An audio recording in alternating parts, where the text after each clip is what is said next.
similarity or clustering. So that's why clustering is very interesting. And also the first problem of classification that can be also solved by clustering. If you have good clusters, then you can get a new data point and see where this data point belongs to, cluster 1 or cluster 2, and then you can assign it that particular cluster, right? So আমরা last class-এ algorithm দেখতেছিলাম, একটা খুব powerful algorithm দেখেছি আমরা, yet simple একটা algorithm. Algorithm নাম মনে আছে? What was it called? It was called K-means clustering algorithm, right? The other name is Lloyd algorithm. The algorithm was very, very simple. It assigned arbitrarily or randomly K cluster centers. আমাদের কতগুলি point থাকলে সে কি করে? সে হচ্ছে randomly K cluster center assign করে. And the algorithm was very simple. So suppose I have some points, point 1, point 2, point 3, point 4, and point 5. So suppose these points are 2, 2, 3, 2, 4, 5, 5, 5, and 6, 1. So if I plot them here, 6, 1 is here, 5, 5 is somewhere here, 4, 5 is somewhere here, 3, 2 is somewhere here, and 2, 2 is somewhere here. So these are the 5 points, okay? So the first step in K-means clustering is to know the number K. Let's just assume that K হচ্ছে 2. First step আমাকে বলে যে randomly দুইটা centre নিতে হবে। দুইটা কেন? Because K is 2. So take any of the 2 points. এখানে যে কোনো দুটো পয়েন্ট নেওয়া যেতে পারে। তো আমরা দুটো পয়েন্ট যদি নিই, সো সাপোজ আমি এখানে একটা পয়েন্ট নিলাম, জাস্ট আমি আরবিট্রারিলি নিচ্ছি, ওকে? সো এখানে একটা পয়েন্ট নিলাম, let me call this point 5, 3. So this is my cluster 1. And say I take another point here and call it 5, 1. So these are the randomly taken 2 cluster centers, cluster 1 and cluster 2. Now after I have these two points, I have to calculate the distance between these cluster centers with all the points. সবগুলো পয়েন্টের সাথে এই cluster centre দুইটার distance বের করব, এবং যার সাথে ডিসটেন্স কম আমার পয়েন্টটাকে সেই ক্লাস্টারের আন্ডারে অ্যাসাইন করব, right? So that's the thing. এই যে আমাদের যে অ্যালগরিদম আছে, সেই অ্যালগরিদম কি বলে? অ্যালগরিদম আমাদেরকে বলে যে class centers to clusters assign each data point to the cluster CI corresponding to the closest cluster center, সবচেয়ে কাছের যে সেন্টারটা সেখানে পাঠাতে বলে। তাহলে এখন আমি ক্যালকুলেশনটা করলাম, ক্যালকুলেশন করা যাবে। তো আমি C1 এর সাথে প্রত্যেকটা ডিসটেন্স বের করতে পারবো, এবং C2 এর সাথেও কি প্রত্যেকটা সেন্টারের ডিসটেন্স বের করতে পারবো, Euclidean distance for that matter, and then I can find which one is the highest distance. For example, এই যে একটা পয়েন্ট আছে আমার এখানে 6, 1, 6 এর জন্য কিন্তু ডিসটেন্স বের করতে পারবো, আবার কি এখানে ডিসটেন্স বের করতে পারবো। এরকম দেখবো যে কোনটাতে এটা পড়ে, তাহলে ডেফিনেটলি 6, 1 পড়বে হচ্ছে কি C2, রাইট? এটা পড়বে C2, এটাও কি 3, 2 পড়বে কি C2, এই দুইটা পড়বে কি C1, right? So in this way we assign each of the data points to some center, cluster center. So that's the first step within the loop. লুপের যে ভিতরে যে সেকেন্ড স্টেপটা আমাকে কি বলে? সেকেন্ড স্টেপটা আমাকে বলে যে এখন ক্লাস্টারগুলি ইউজ করে সেন্টার আপডেট করো। After the assignment, now use the center of gravity to update the C1 and C2. C1, C2 তো আরবিট্রারিলি ছিল, এখন আপডেট করতে হবে আমাকে C1 and C2. That means এই যে দুইটা হচ্ছে আমার C1. So the new C1 will be the mean of these 2 points. How can I find this? Since this is just 2 coordinates, it's very easy to find it. So basically 4 plus 5 by 2, দুইটা যেহেতু 2 দিয়ে ভাগ করে দিলাম, comma, ওটা কি লিখলাম 5 plus 5 by 2, so it becomes 4.5, comma 5. So এই দুইটার মাঝখানে একটা পয়েন্ট হয়ে যাবে, right? This will be the new C1. So C1 will move from here to here. In the similar way, C2 will also change. C2 কিভাবে change হবে? C2 এর মধ্যে যারা আছে, তার মানে হচ্ছে 2 যোগ 3 যোগ 6 divided by 3 and the other coordinate 2 plus 1 by 3. So হ্যাঁ তিনটা কেন, এই যে একটা C1 C2, এই যে একটা C2, এই যে আরেকটা C2, তিনটা C2 আমার, রাইট? তাহলে আমি এখানে কি পাচ্ছি 11 বাই 3, এটা হচ্ছে 5 by 3।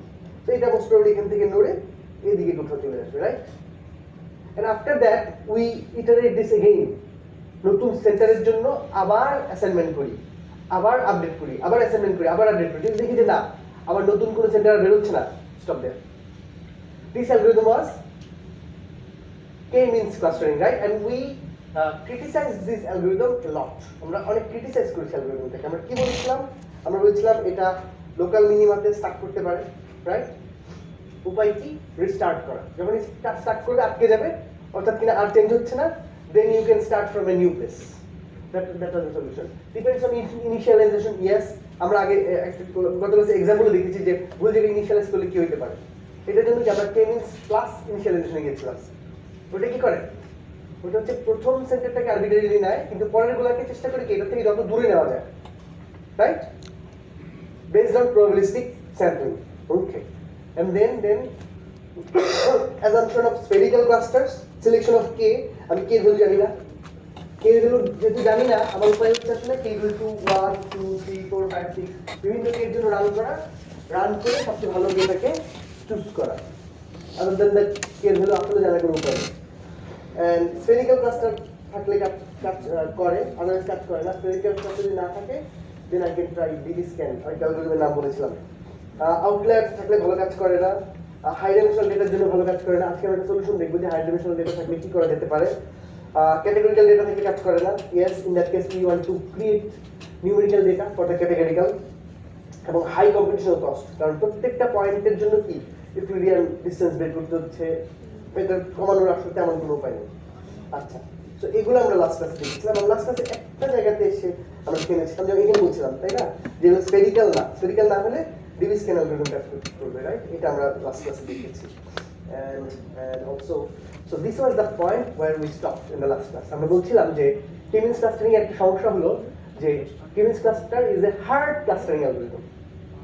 It rigidly puts one point to a particular cluster, যতই সে আরেকটা ক্লাস্টারে কাছাকাছি হোক না কেন। ফর এক্সাম্পল আমরা বলছিলাম যে এখানে যেমন সাপোজ এটা একটু ভালো এক্সাম্পল, যে এই দুটো ক্লাস্টার বাউন্ডারি এত কাছাকাছি, ফলে এই পাশে যে পয়েন্টটা আছে এই পয়েন্টটা যদিও এই ব্লু ক্লাস্টারে পড়তেছে, but it's very close to the other cluster as well, right? ডিসটেন্সের কথা আমি চিন্তা করি, সাপোজ C1 এবং C2 একটার সাথে আমার ডিসটেন্স হচ্ছে 100.1, আরেকটার সাথে ডিসটেন্স হচ্ছে 100.12, it's very similar, but since 100.12 is a bit higher than 100.1, one point will be assigned to only C1, not to C2. How justified is that? Right? আমরা বলছিলাম যে আমরা একটা গ্রুপে রেখে ফেলে দিচ্ছি, তাই না? So maybe ওই যে আর্জেন্টিনা ব্রাজিল এক্সাম্পল দিয়েছিলাম, তাই না? Maybe we like both.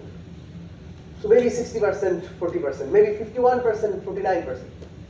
So instead of assigning hard clustering, can we assign soft clustering?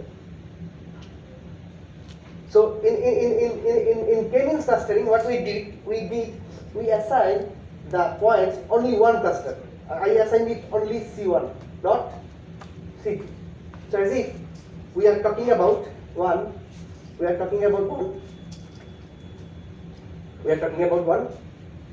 So this is hard clustering. Hard clustering means you belong to this cluster or you don't belong to this cluster. এটা হচ্ছে ভালো হচ্ছে soft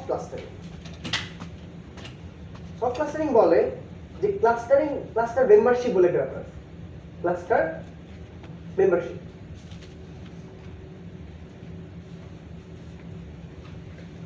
This membership is a value between 0 to 1. 0 means you are not a member of this class, 1 means you are a member of this class, but your membership can be 0 to 1. That means you can be 0.5 member, you can be 0.4 member, and so on. Because you are also 0.5 member of the other class.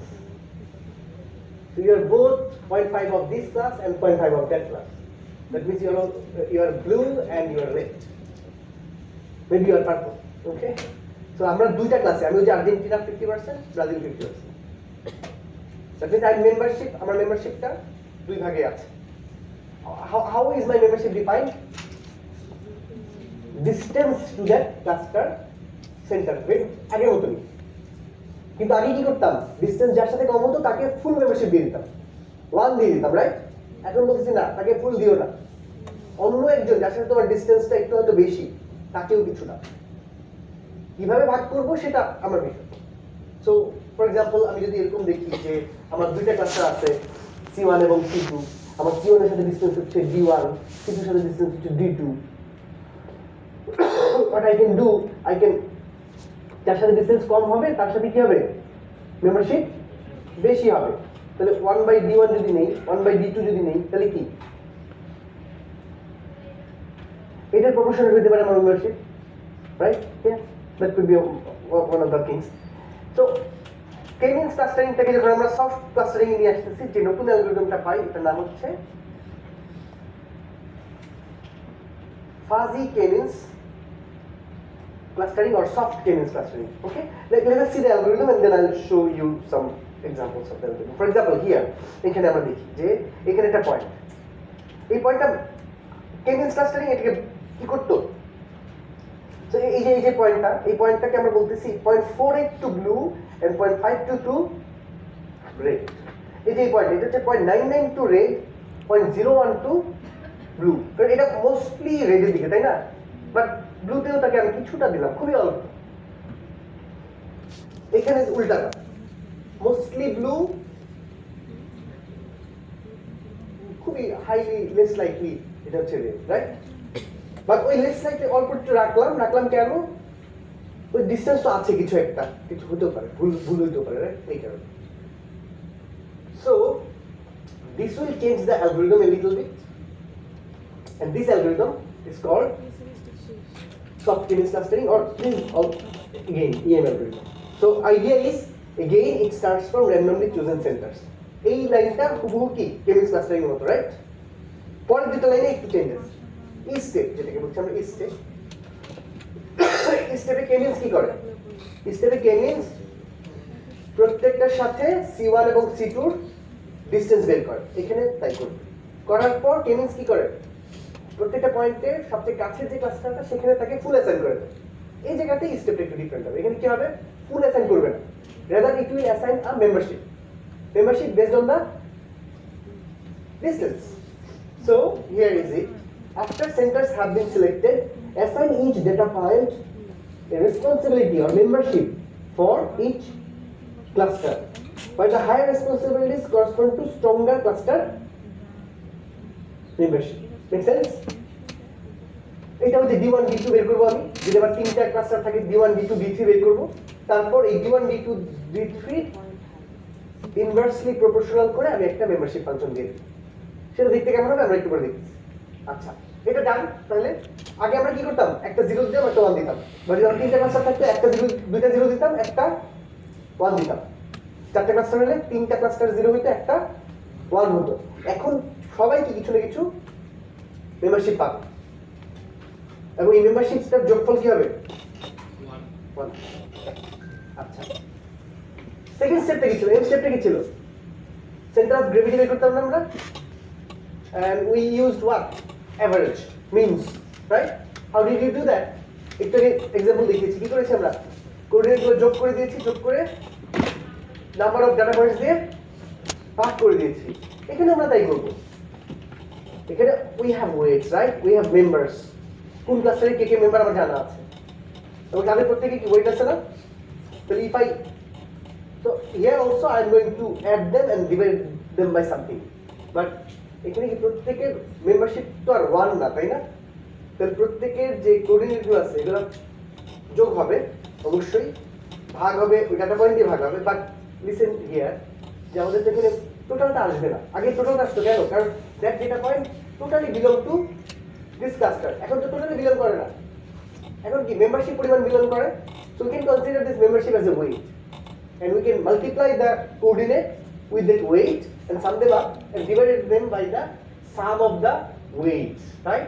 So নতুন ক্লাসটা বের করব আমরা. So let us show an example of this thing. So here is the idea. Okay.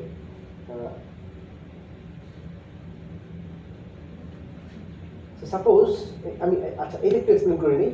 So এখানে যেমন দুটো example দেখানো হচ্ছে জাস্ট. ফার্স্ট एग्जांपलটা you can see যে this is an example of how the membership is calculated. Can you tell me from looking at this equation how the membership is calculated?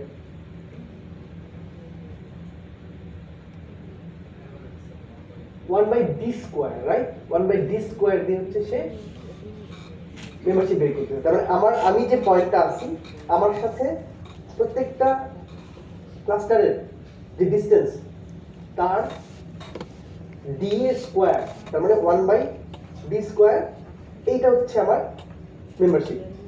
আর এটাকে normalise করার জন্য আমি কি সবগুলো দিয়ে ভাগ করে দিয়েছি। ওকে, আমি একটা एग्जांपल এক্ষুনি দিব, তাহলে বোঝা যাবে ভালো। আচ্ছা, আর এন্ড স্টেপে আমরা যেটা করব ওয়েটেড সেন্টারটা বের করব। That's very easy. আমরা একটা ছোট্ট एग्जांपल দেখি, তারপর একটা বোঝা যাবে। আচ্ছা, এখানে আমার কয়টা পয়েন্ট আছে? পয়েন্ট হচ্ছে টোটাল 5টা। একটা হচ্ছে 0, আরেকটা হচ্ছে -2, -3, 2 and 3. I have 5 points. One digit data. One digit again. কেমন? আচ্ছা, ফার্স্ট স্টেপ কি বলে? k equal to 2 ধরে নিলাম, আমরা ধরে নিলাম k equal to 2. আরবিট্রারিলি দুটো পয়েন্ট নেবে, right? The arbitrarily taken point is this one and this one, right? তো প্রথম পয়েন্টটা যেটা ব্লু, এটা দেখে মনে হচ্ছে কি -2.5, রাইট? আর রেড পয়েন্টটা কি 2.5 এর মতো। আচ্ছা, তাহলে প্রথম কাজ হচ্ছে যে আমি কি করতে পারি, এই যে 2.5 and 2.5। ওকে, আচ্ছা, তো তাহলে প্রথমে আমি যেটা করতে পারি যে এইদের সাথে ডিসটেন্স বের করে বসতে পারি, রাইট? তো আমি যদি 0টা চিন্তা করি, 0 সাথে এই পয়েন্টের ডিসটেন্স কত? -2.5। ডিসটেন্স কখনো মাইনাস হয় না, 2.5, right?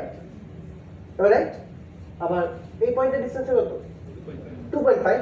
So if I put into my formula কি বলে? একটু আগের পৃষ্ঠার ফর্মুলাটা ছিল, আগের পৃষ্ঠায় যে ফার্স্ট ফর্মুলাটা ছিল ওই ফর্মুলাটা ফেরত দেই। সে এটা যদি ইউজ করি, যদি এটা ইউজ করতাম, এটা মানে কি বলে?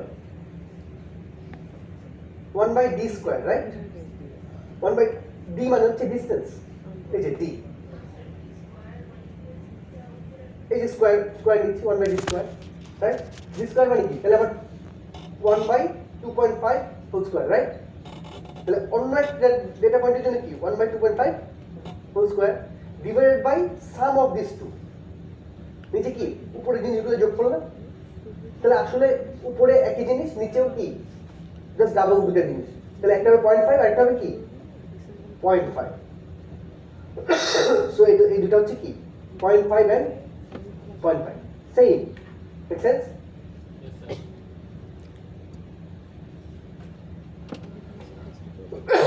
ঠিক আছে না? আচ্ছা, আরেকটা চিন্তা করি, এইটা 0.2 এইটা চিন্তা করি, 2 যেটা 2 তে ডিসটেন্স কত? 2 তে লালের সাথে ডিসটেন্স কত? 0.5। আর ব্লু এর সাথে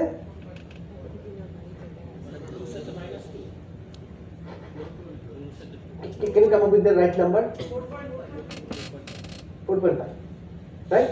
তাহলে 4.5 whole square, 0.5 whole square 1 by, এটা হবে না? নিচে হবে এটা, উপরে হবে এটা, একটা হবে, রাইট? আর এটা কি হবে 1 by 0.5 whole square divided by 1 by 0.5 whole square plus 1 by 0.5 whole square. Make sense? তার মানে আমার ঠিক লিখেছে না? তার মানে me as a point I can belong to red cluster or blue cluster. The distance from me to the red cluster is 0.5, distance to blue cluster is 4.5. So I have to choose my membership function according to these two distances. So if I take the distance square, and my membership will be reciprocal to this distance square. So that's the first thing that we did, right? So these are the two values. Make sense?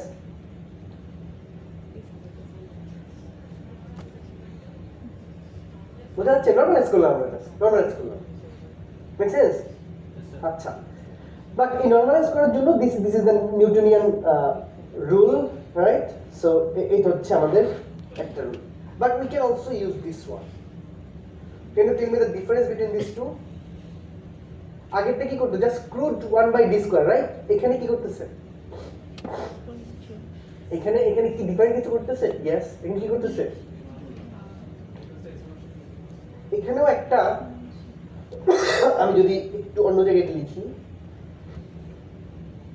so the first one was something like this: distance between my data I to xj whole square divided by all j summation of 1 by d data I xj whole square. This was the membership mu ij, I তম data point এর cluster j তে membership. Make sense? That was given by this 1 by d square এর reciprocal কে আমরা normalize করেছিলাম। এটা না করে আমরা বলছি যে can we do this, the same thing, can we do this, e to the power minus beta distance data I xj. If I am not wrong, let me just take it for a while. Yep. So this is almost the same thing, but can you tell me which one is more generic?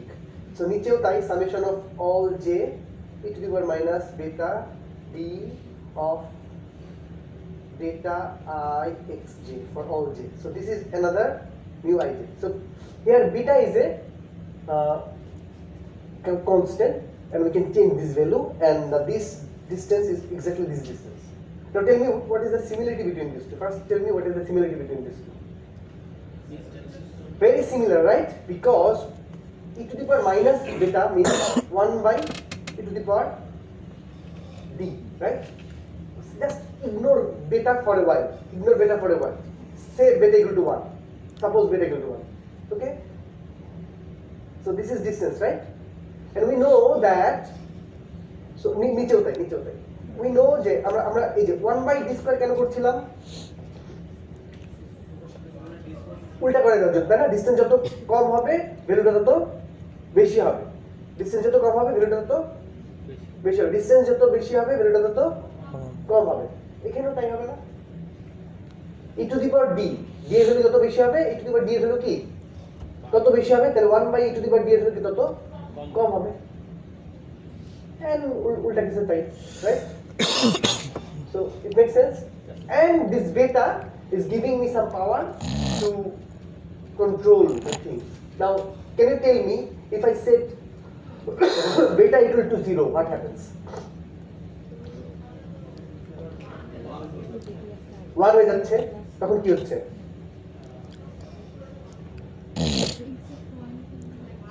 তারপর নিচেরটা 1 হয়ে যাচ্ছে, 1 by 1. That means I am becoming member to all clusters. That doesn't make sense. আমার ডিসটেন্সের উপর depend করতেছে না, তাহলে বেটা 0 করা যাবে না, বেটা ভ্যালু বাড়াইতে হবে নাকি? বাড়াতে কত বাড়াবো? সাপোজ বেটার ভ্যালু 1 হলে কি হবে? 1 এর ডিসটেন্সের একটা ভূমিকা থাকবে, রাইট? আমি যদি বেটার ভ্যালু আরো বাড়াতে থাকি, ডিসটেন্স বাড়বে আর এই ভ্যালুটা কি আরো বড় হতে থাকবে, তাতে করে এই অ্যালগরিদমটা দেখতে কেমন হয়ে যাবে? কেমিন্স ক্লাস্টারিং এর মতো হয়ে যাবে, কারণ যত বেশি এটা বাড়বে ততই কি, ধরেন বিটার ভ্যালু অনেক বেশি, তাহলে e to the power beta into d এটার ভ্যালু কি অনেক বেশি হয়ে যাবে, এটা ভ্যালু অনেক বেশি হলে পুরো জিনিসটা কি 0 হয়ে যাবে না? Make sense? 0 হওয়া মানে হার্ড ক্লাস্টারিং। অন্যদিকে ডিসটেন্স যত কম, আরেকটা এটা একটা 0 হলে আরেকটা 1 হবে। Make sense? So bitter value যত বেশি হবে, এটা কি হয়ে যাবে?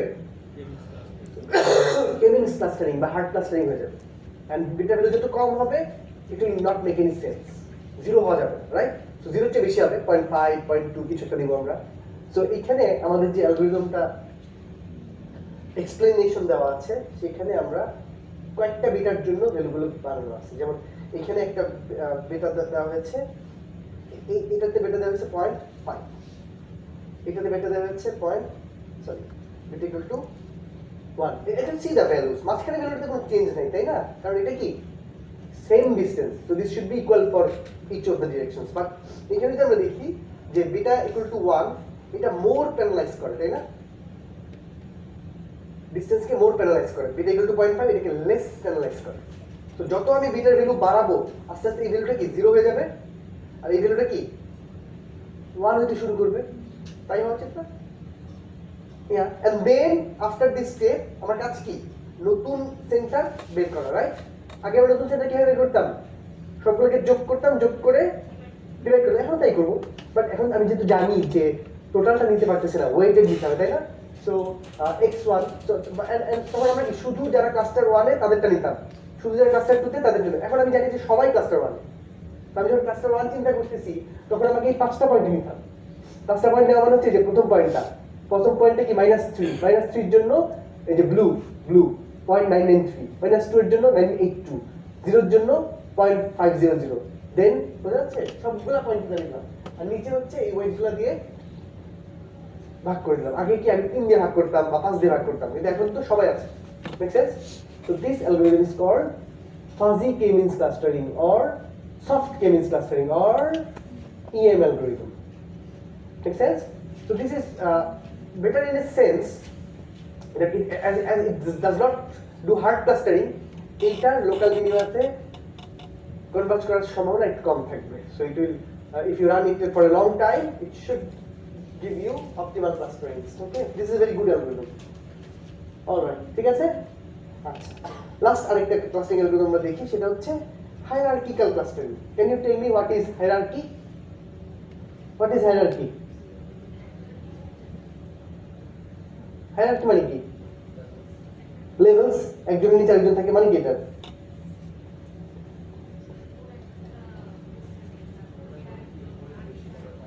হায়ারার্কি হচ্ছে ট্রি অর্ডার, রাইট? হায়ারার্কি হচ্ছে ট্রি অর্ডার। জেনেটিক্সে tree order is important, right? There is a parent-child relationship between the things. Why that is important? Because we believe that আমার প্যারেন্ট থেকে কি কোন একটা জিন চাইল্ডে আসছে, তাই না? হয়তো এটা আসার সময় অল্প একটু মিউটেশন হয়েছে বা কিছু একটা চেঞ্জ হয়েছে। সো এই রিলেশনশিপটাকে যদি আমরা দেখাতে পারি প্যারেন্ট চাইল্ড, সেটাকে আমরা সাধারণত ট্রি দিয়ে দেখাই, তাই না? তো এই এক ধরনের ক্লাস্টারিং আছে যেগুলোকে আমরা বলে হচ্ছে hierarchical clustering. So here is a simple hierarchical clustering algorithm. অনেক হায়ারার্কিক্যাল ক্লাস্টারিং অ্যালগরিদম আছে, সব তো আমরা এক কোর্সে পড়তে পারবো না। আমরা খুব সিম্পল একটা হায়ারার্কিক্যাল ক্লাস্টারিং অ্যালগরিদম লিখি। So suppose here is your genes, আমরা এখানে জিন ক্লাস্টারিং করতেছি, আমরা এখন জিন ক্লাস্টারিং করছি। সো কয়টা জিন আছে আমার এখানে? 10টা জিন আছে।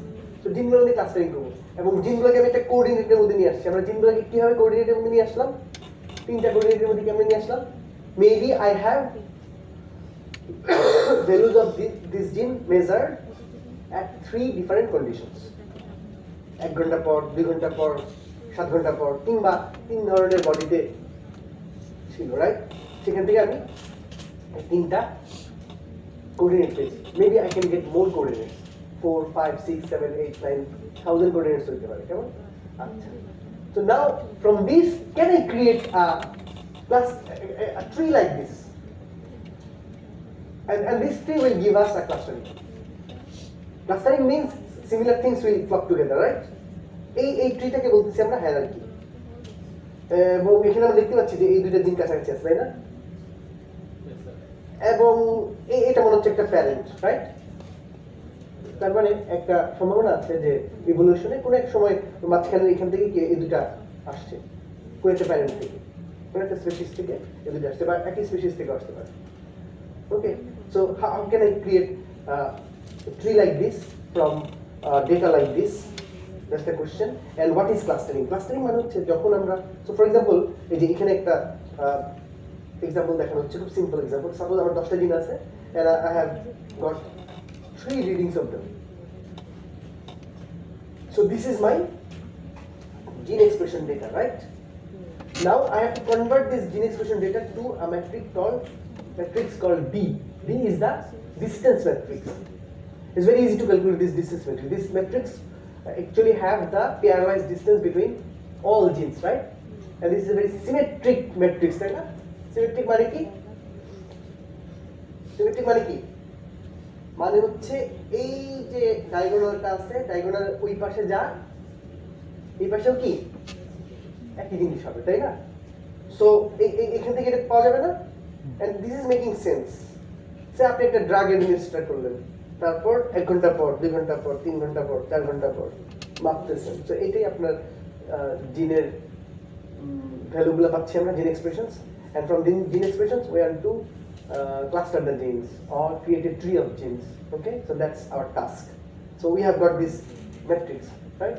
এই ম্যাট্রিক্স থেকে কিন্তু আমরা বের করতে পারবো আসলে ট্রিটা কেমন আছে, ক্লাস্টারিং কেমন হবে। So if I have this tree which we also call dendrogram, এই ট্রিটাকে আমরা অনেক সময় ডেন্ডোগ্রাম বলি, ডেন্ডোগ্রাম, DENDO.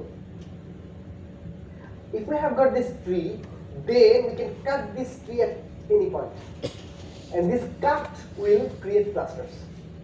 If you look under the tree, you see এই ট্রিটা কি বিচ্ছিন্ন হয়ে গেছে না, এখন সেপারেটেড হয়ে গেছে না? বাট সেপারেটেড হলেও এই পার্টটা কি কানেক্টেড। কারা কারা আছে এখানে? G3, G5, GH এর একটা ক্লাস্টার, আবার এই পার্টটা কানেক্টেড, তাই না? তাহলে এরা একটা ক্লাস্টার, আবার বাকি দুইটা থেকে কি আর দুইটা ক্লাস্টার। Make sense? সো কোথায় কাটতেছি তার উপর বেস করে কি I can get clusters. Okay, আর একটু উপরে কাটলে একটু ডিফারেন্ট হতে পারে। How many clusters do I want, এটার উপর বেস করে আমি যে কোনো জায়গায় কাটতে পারি। যত নিচে কাটবো তত কি ক্লাস্টারের সংখ্যা বেশি হবে না কম হবে? বেশি হবে। যত উপরে কাটবো ক্লাস্টারের সংখ্যা কি কম হবে। একদম রুটে কি সবাই একই ক্লাস্টারের মধ্যে, right? Make sense? So this clustering algorithm is very simple. Idea is আমি ভিন্ন জায়গায় কাটছিলাম, ক্লাস্টার কি ভিন্ন রকম হয়েছে, নিচে কেটেছি বলে কি ক্লাস্টার আরো বেশি হয়েছে। ওকে, so here is the algorithm.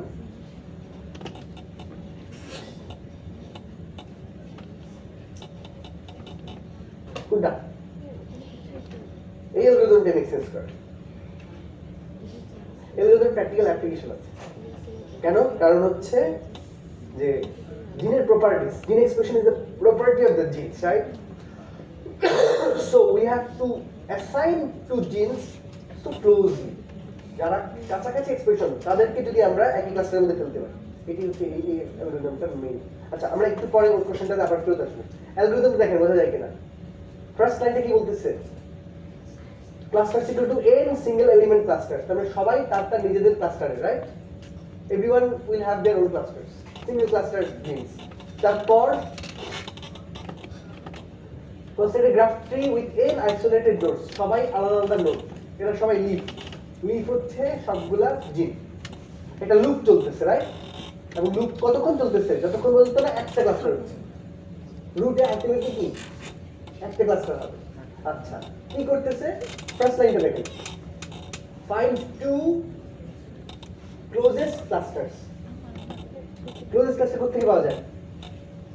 Distance matrix থেকে। ডিসটেন্স ম্যাট্রিক্সের মধ্যে সবচেয়ে লোয়েস্ট ভ্যালুটা যদি সিলেক্ট করি ওটাই কি ক্লোজেস্ট ক্লাস্টার। তাহলে এই দুইটাকে কি আমি জোড়া দিতে পারি না?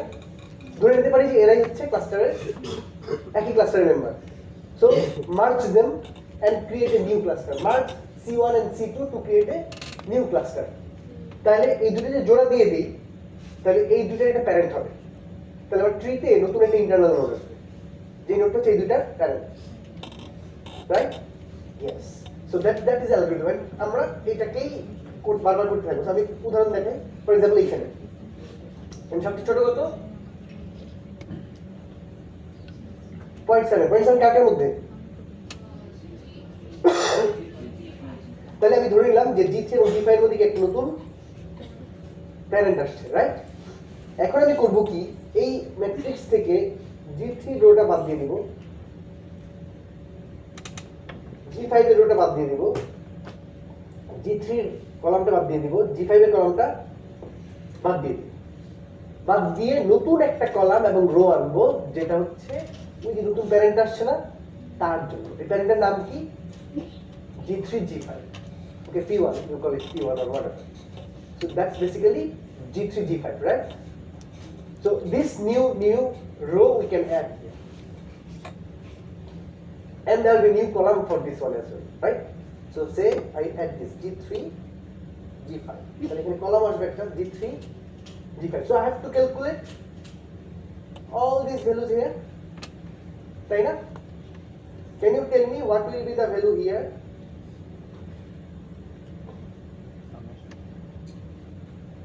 এটা নতুন একটা পয়েন্ট আসছে, তাই না? এই নতুন পয়েন্টের সাথে G1 এর ডিসটেন্স করতে হবে। আগে G3 এর সাথে G1 এর ডিসটেন্স আমি জানতাম, G5 এর সাথেও কি G1 এর ডিসটেন্স আমি জানতাম। এখন এই নতুন পয়েন্টের সাথে G1 এর ডিসটেন্স করতে হবে। এভারেজ আগের দুটো এভারেজ হতে পারে, গুড। অন্য কোনো বুদ্ধি আছে? 1 বাই কোনো একটা, হ্যাঁ অনেক কিছু করা যেতে পারে। So let's take easier things. মোট কথা হচ্ছে আমাদের তো আগে ছিল কি কোঅর্ডিনেট ছিল না সবগুলোর। কোঅর্ডিনেট থাকলে এটা ভালো হতো। কোঅর্ডিনেট থাকলে আমরা কি খুব সহজেই এই দুইটার জন্য একটা কোঅর্ডিনেট বানিয়ে দিতে পারতাম। G3 এর একটা কোঅর্ডিনেট ছিল, G5 এর একটা কোঅর্ডিনেট ছিল। তাহলে G3 G5 এর একটা কোঅর্ডিনেট বসাই দিতাম, তারপর কোঅর্ডিনেট দিয়ে কি বাকিগুলো ডিসটেন্স ক্যালকুলেট করে দিত। But since we have lost the coordinates, we can do what I suggested, taking the average, মানে দুটো ক্লাস্টারকে জোড়া দিছি, রাইট? তাহলে এই ক্লাস্টারের সাথে এই ক্লাস্টারের এভারেজ করা যায়। আরেকটা সহজ জিনিস বলে দিই, দুটো ক্লাস্টারের মধ্যে মিনিমাম যে ডিসটেন্সটা এটা নিতে পারি। সে G1 এবং G1 একদিকে, আরেকদিকে কি G3 আর G5। G1 এর সাথে G3 ডিসটেন্স কত?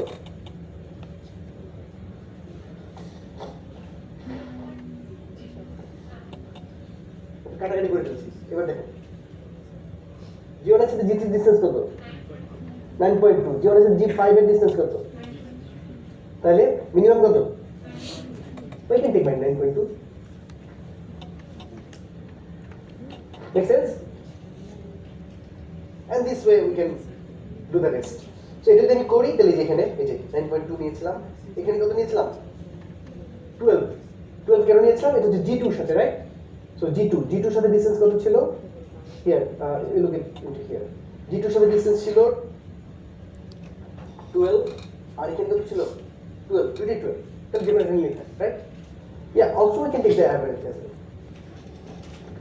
তাহলে এটা করলাম, তখন এখানে কি এই দুইটার জন্য একটা আসলো। আচ্ছা, এরপর নেক্সট স্মলেস্ট পয়েন্টটা কি?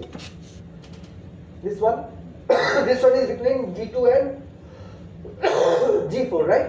So again we create a new internal node and we delete G2 and G4 and you create one new row and column called the parent of G2 and G4. And the similar way you continue like this. এভাবে কি সবচেয়ে কাছাকাছি দুটোকে আমি নিব, জোড়াতে থাকবো, right? Yes,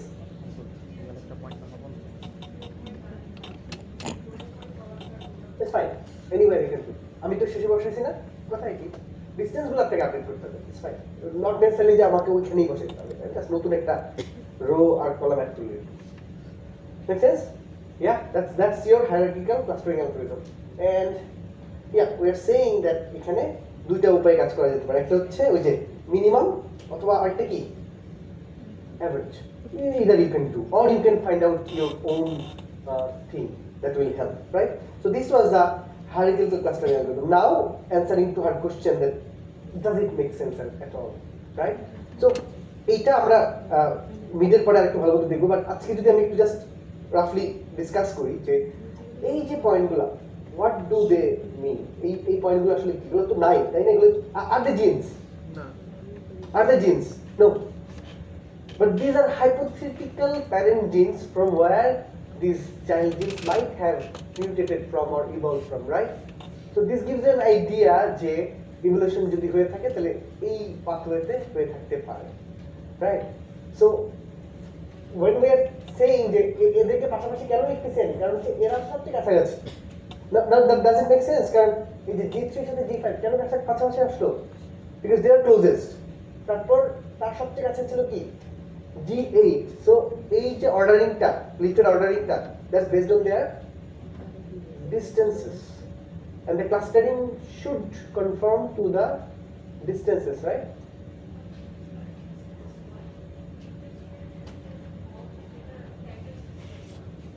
এটা সেম বলেই তো আমরা কি দেখতে পাচ্ছি, 1 ঘন্টা পর এরা সিমিলারলি এক্সপ্রেসড হয়েছে, 2 ঘন্টা পর তারা maybe 1 ঘন্টা পর হয় না, 2 ঘন্টা পরে, 3 ঘন্টা পরে, so we could see the pattern, and that pattern is reflected into the matrix D, right?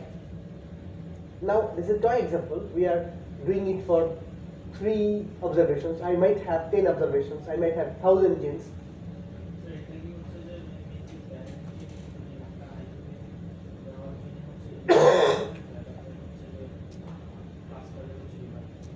Both. First of all, evolutionary relationship explain করে, secondly you can also have a clustering, and from this clustering you can guess, okay, এই ডেন্ডোগ্রামে এরা কাছাকাছি আসছে, এই ক্লাস্টারে এরা কাছাকাছি আসছে, that means maybe দেখা গেল একটা ক্লাস্টারে আমি 50টা জিন পেয়েছি, এর মধ্যে 45টা জিনের কাজকর্ম আমি জানি, 5টা জিন আসছে unknown. How does clustering helps you? ওই 5টার যে behaviour that I can guess, যে এই 45টার মতনই হবে, at least I can start from there, right? So Nobel জিন বের করার জন্য কি ক্লাস্টারিং কাজে লাগতে পারে, ওকে? সো জিন এক্সপ্রেশনের আমরা একটা ফার্স্ট অ্যাপ্লিকেশন দেখলাম, সেটা হচ্ছে clustering. We have seen 3 algorithms: K-means clustering, fuzzy K-means clustering, and hierarchical clustering, okay? The trouble with these algorithms is that sometimes this number of observations becomes so huge. আমরা যে ছবিটা এঁকেছিলাম না এখানে, সেখানে আমরা বলছিলাম যে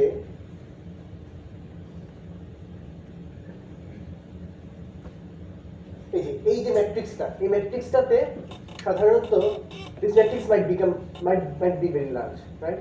So generally এই এখানে রো এর সংখ্যা, এই কলামের সংখ্যা সাধারণত 20k or more হয়, because you know human gene কি 22k এর মতন, right? এইখানে হয়তো কত 100 or something হতে পারে, বা 200 স্যাম্পল থাকতে পারে। So if you want to visualize something, that's so difficult, right?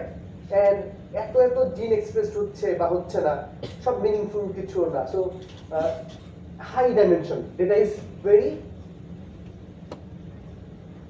High dimensionality data, right? So আমাদেরকে এই ডাইমেনশনালিটি যখন বেশি হয়, আমাদের সমস্যা প্রথম যেটা হয়, আমরা ভিজুয়ালাইজ করতে পারি না, এন্ড দেন এই যে এত ডাইমেনশন, কোনটা যে ইম্পর্টেন্ট, কোনটা যে ইম্পর্টেন্ট না, কোনটা যে কাজের, কোনটা যে কাজের না, we have no idea, right?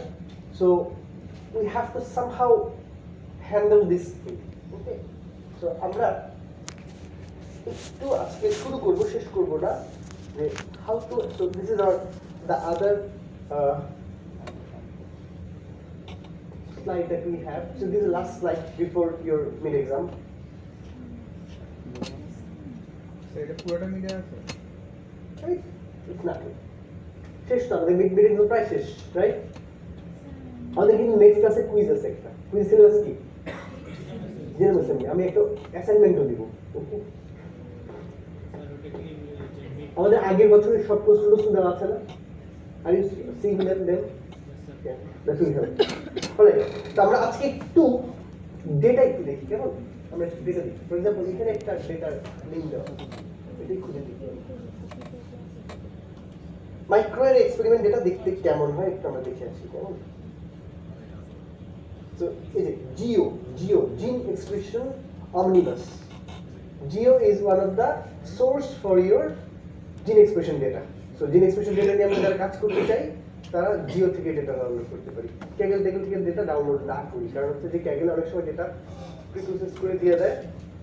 Kaggle এর মধ্যে ডেটা মিনিং বলা থাকে। Kaggle is a very good website by the way. I'm not against Kaggle, but Kaggle প্রিপ্রসেস করে দেয়, ডেটাগুলোর মিনিং দেওয়া থাকে না, তখন আমরা ভালো মতো বুঝতে পারি না আসলে। বা hugging face is better then Kaggle, but even hugging face অনেক সময় ডেটা এত ক্লিন করে দেয়, ডেটার মিনিং বলা থাকে না আসলে, কেমন? But GEO is the original source of data, so you can use Kaggle, Hugging Face by the way, but GEO should be the source of data.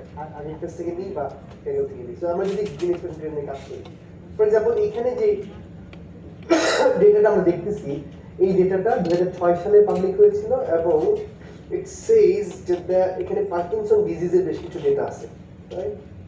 So if I just click on this, analyze with geo to R, আমি এখানে click করলাম আর কি, it will take me to the data. So এইখানে যেমন দেখা যাচ্ছে প্রত্যেকটা ডেটাতে একটা করে এক্সেশন নাম্বার দেওয়া আছে এবং বলা আছে এটা কি ধরনের data, right? So either there is a healthy sample or Parkinson's disease sample, এরকম বিভিন্ন রকমের ডেটা দেওয়া আছে, রাইট? এবং এখানে প্রত্যেকটা জায়গাতে প্রচুর পরিমাণে মানে এক একটা স্যাম্পলে অনেকগুলি আসলে জিনের এক্সপ্রেশন পাওয়া যায়। সো আমরা ওই অ্যানালাইসিসের মধ্যে এখন না যাই, আমরা একটা ডিফারেন্ট জিনিস একটু দেখে আসছি। আমি দেখি যে আমার এখানে কানেক্ট করা আছে, right? Okay, so quickly show you something. How does this data look like? আমি জাস্ট একটু দেখাই দিই যে ডেটা দেখতে কেমন।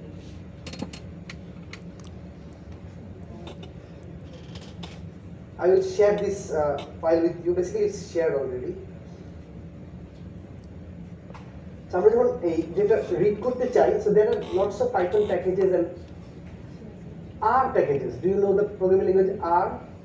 R is very much popular with bioinformaticians, but nowadays everything has got a Python version. So I am using one Python version for this to read the geo data. Come on, geo data read করার জন্য। So আমরা এখানে যেটা করতেছি, আমি just জিওর যে accession নাম্বারটা বলে দিচ্ছি, বলে দিলে সে যেটা করে সে আমাকে এই যে আমরা এখানে এইটা হচ্ছে আমাদের সেই এক্সেশন নাম্বার GSC 6613।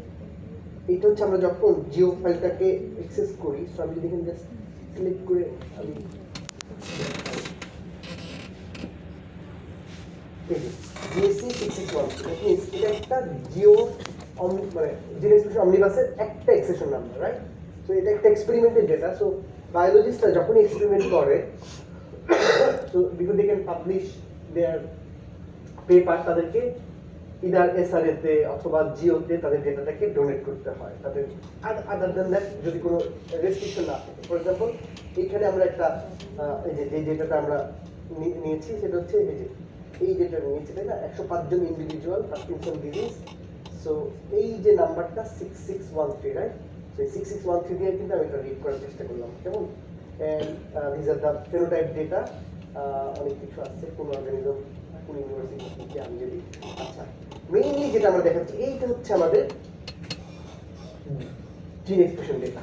সো এখানে আমরা এই যে রো বরাবর কি আছে, কলাম হচ্ছে আমার একটা স্যাম্পল, রো হচ্ছে জিন। উল্টা হয়ে গেছে না? সো ট্রান্সপোজ করলে কি ওটা পেয়ে যাবো আমরা। So this is how data looks like. এখানে কিছু ফ্র্যাকশনাল ভ্যালু আছে। ফ্র্যাকশনাল ভ্যালু মানে হচ্ছে এগুলো আসলে normalized, but since this is microarray data, basically they do not represent exact count. They represent an amount of gene expressed for that particular gene, right? Alright, so this is a data এবং এখানে প্রচুর পরিমাণে কি rho এর সংখ্যা অনেক বেশি। এখানে রো কিন্তু জিন, রাইট? এখানে রো হচ্ছে আমার জিন। So if you look at here,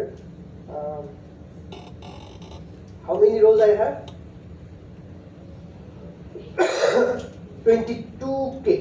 22,000 rows। তার মানে এতগুলি জিনের ডেটা আমার এখানে আছে, তাই না? হিউজ। এই বিশাল পরিমাণ জিনটাকে আমরা আসলে কি ভিজুয়ালাইজ করা বা এগুলোর কিনে কাজ করা কি is very very difficult, right? Even machine learning যদি আমি নিয়ে যাই, সেখানেও কি এত high dimensional data will create some difficulties. So এখানে একটা সাইকিক লার্ন নামে একটা প্যাকেজ আছে মেশিন লার্নিং এর, হ্যাঁ? এখানে দেখানো হচ্ছে যে আসলে আমরা কি করতে পারি। আমরা ক্লাসিফিকেশন করতে পারি, ক্লাস্টারিং করতে পারি, অথবা আমরা একটা কাজ করতে পারি, যেটা হচ্ছে ডাইমেনশনালিটি রিডাকশন। ডাইমেনশনালিটি কমাই নিয়ে আসতে পারি। ডাইমেনশন কমানোর জন্য there are many methods, but সবচেয়ে খুবই পপুলার একটা অ্যালগরিদম হচ্ছে PCA. PCA means Principal Component Analysis. So dimensional reduction হচ্ছে আমাদের last topic before mid exam. So dimension reduction মানে হচ্ছে আমার এই যে আমার 22k এটাকে কমাই নিয়ে আসে we had 22k into 105 105 is okay there is a number of samples but এই 22k এটাকে আমরা কমাই নিয়ে আসতে চাই কতটা আনতে চাই আমি জানি না মিনিংফুল কিছুটা কমাই নিয়ে আসতে চাই যাতে করে আমি ডেটাটাকে ভালো ভিজুয়ালাইজ করতে পারবো ডেটাটাকে ভালো হ্যান্ডেল করতে পারবো যদি অপ্রয়োজনীয় কোনো ডাইমেনশন থাকে সেটাকে বাদ দিতে পারবো কেমন সো এটা কেন দরকার এটা দরকার হচ্ছে ডাটা কম্প্রেশনের জন্য আমি সেভও করতে চাই এত বড় ডেটা সেভ না করে যদি ছোট করে করতে চাই তাহলেও কি কম্প্রেশনের জন্য এটা ইউজ করা যেতে পারে ভিজুয়ালাইজেশনের জন্য হেল্প করবে আমার ক্লাসিফায়ার মডেল বা রিগ্রেশন মডেল যদি থাকে সেটা অনেক সিম্পলার হবে due to reduce dimensions so a large group of algorithms are there for dimension reductions আমাদের আজকে আমরা দেখতে শুরু করবো শেষ করতে পারবো না পিসিএ এরপরে আমরা হচ্ছে এমডিএস দেখবো আর এরপরে আমরা একটা এমডিএস এর একটা ভ্যারিয়েন্ট দেখবো যেটা নাম হচ্ছে PSE. So let's see how PCA works, Principal Component Analysis. Principal Component Analysis এর আইডিয়া হচ্ছে have you heard this term principal components or principal component analysis before? Where? CSE 437 data science. Data science? Not in linear algebra? Yes, No? sir. There also, sir. কিভাবে? Sir, মনে নেই sir অনেক আগে করছিল। Okay. So yeah. So did you remember something called eigenvectors? Yes, sir. What are eigenvectors? What are eigenvectors? The particular set of vector যেটাকে হচ্ছে যে আমি যদি কোনো একটা ল্যাম্বডাতে মাল্টিপ্লাই করি এটা হলো স্কেল ভার্সন হবে। Alright. Principal components are basically principal component vectors are exactly eigenvectors. If I simplify the body, come on. So what are these? So here is an example. PCA demonstration. Suppose I have got data like. Let me give an example of what PCA means. So suppose I have two axes, axis x1 and axis x2. And I have data like this.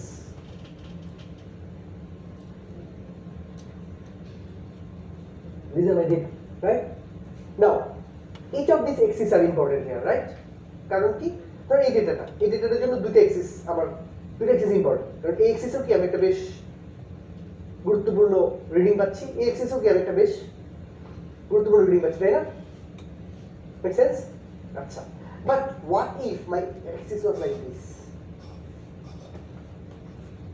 Z1 and the other axis like this Z2 now if you look at the new axis এখানে আমরা দেখতে পাচ্ছি যে কি এখানে একটা these are the projections right but look at the other axis এর projection গুলো কি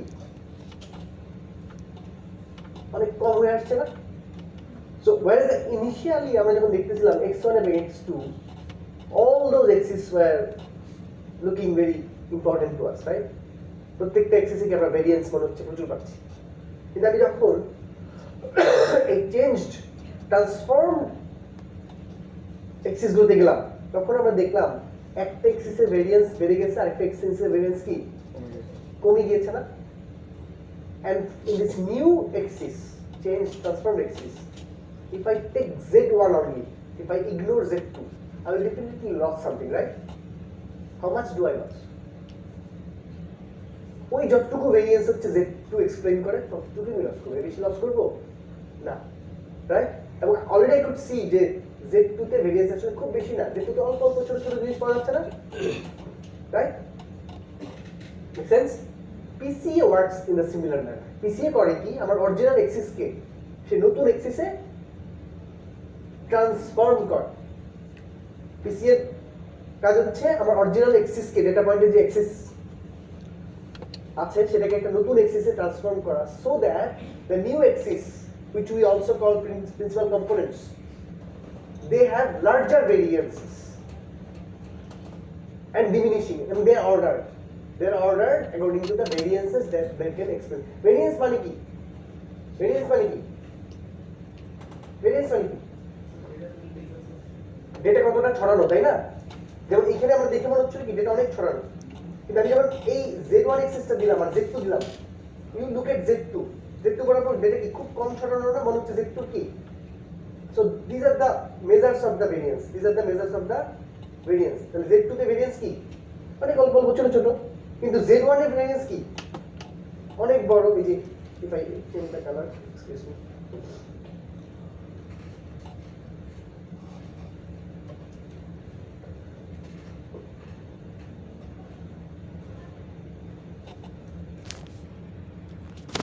এই যে z1 এর যে ভেরিয়েন্স, এগুলো হচ্ছে অনেক বড় বড় ভেরিয়েন্স। এই একটা পয়েন্টের ভেরিয়েন্স এত বড়, আরেকটা পয়েন্টের ভেরিয়েন্স, এই যে একটা পয়েন্টের ভেরিয়েন্স, এই যে আরেকটা পয়েন্টের ভেরিয়েন্স, এই আরেকটা পয়েন্টের ভেরিয়েন্স, এই আরেকটা পয়েন্টের z1 এর ভেরিয়েন্স গুলো কি অনেক বড় বড়, ওয়াইল z2 ভেরিয়েন্স গুলো কি সব ছোট ছোট, রাইট? তো পিসিএ যেটা করে, নতুন এক্সিসে ট্রান্সফর্ম করে, and in the transformed axis we could see the variances are maximized in the higher order principal axis. তখন আমরা করতে পারি কি, লোয়ার অর্ডারের যে প্রিন্সিপাল কম্পোনেন্টগুলো আছে ওগুলোকে আমরা ডিসকার্ড করে দিতে পারি, তাহলে আমার ভেরিয়েন্স খুব বেশি লস হবে না। ভেরিয়েন্স লস না হওয়া মানে হচ্ছে ডেটার মধ্যে খুব বেশি লস হবে না। আমি একটা ক্রুড এক্সাম্পল দিই, এই ক্লাসে সবার সিজিপিএ কত? Hypothetical question. সাপোজ এই ক্লাসে সবার সিজিপিএ হচ্ছে 3.95,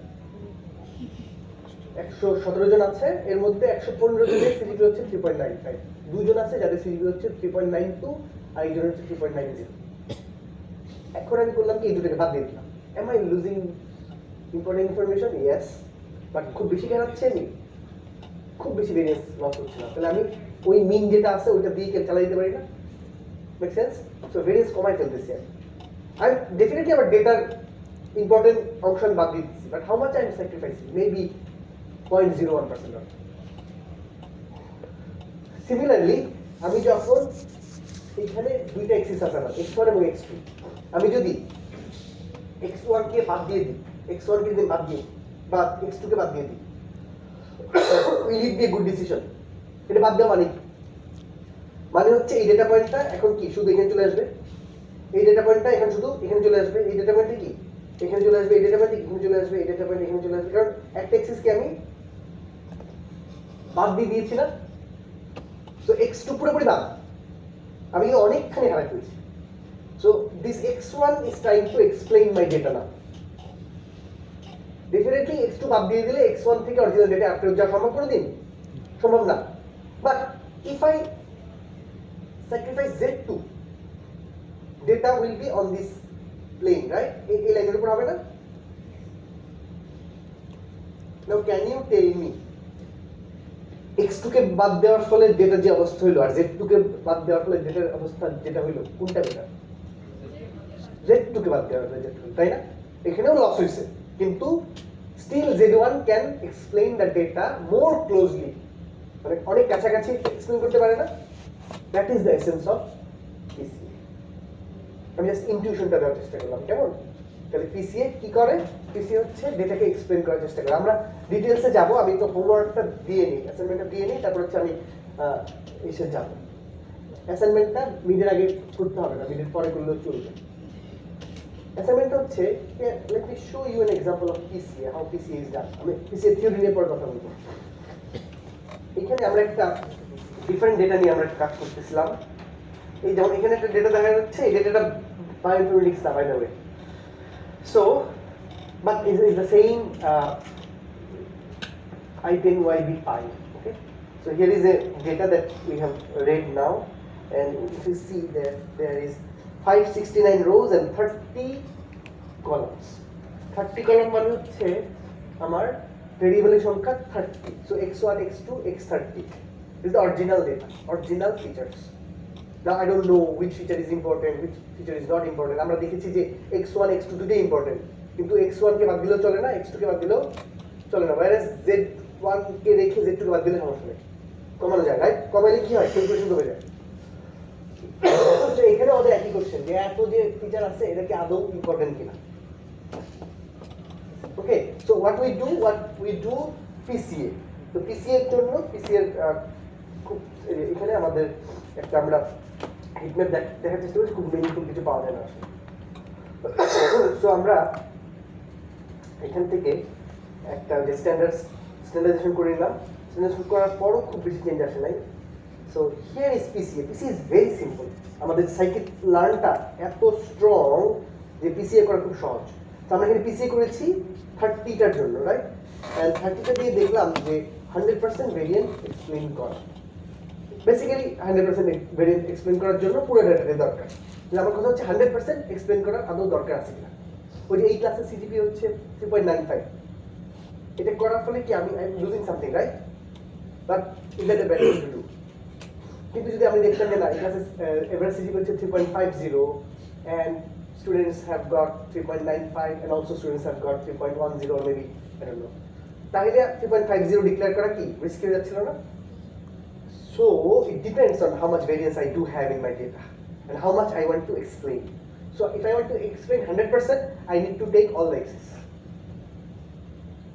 But সেটা আমি নিতে চাই, সেটা নিতে না চাই, আমি হচ্ছে কম নিতে চাই, কতটুকু নিতে চাই। ফর এক্সাম্পল এখান থেকে যদি আমি জাস্ট প্রত্যেকটা এক্সপ্লেন ভেরিয়েন্স দেখি, তাহলে আমি দেখবো যে এরা সবচেয়ে প্রথমটা ভালো এক্সপ্লেন করে, আস্তে আস্তে কম এক্সপ্লেন করে। তো এখানে যেমন দেখা যাচ্ছে যে প্রথম যে পিসিএটা Z1 এক্সপ্লেন করে কতটুকু?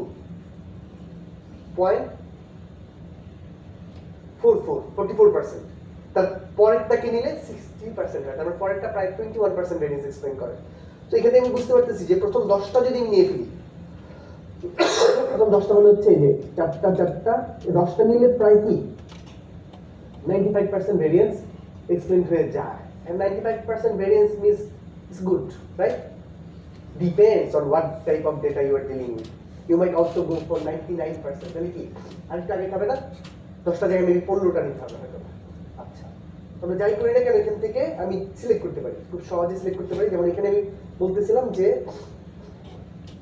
এটা জাস্ট আগেরটার একটা প্লট দিলাম। তো প্লট আমাকে বলতেছে 10টা নিলে 95% মতন ভেরিয়েন্স পাবো আমি। আমি যদি 15টা নেই তাহলে প্রায় কি 99% এর মতো হতে পারে।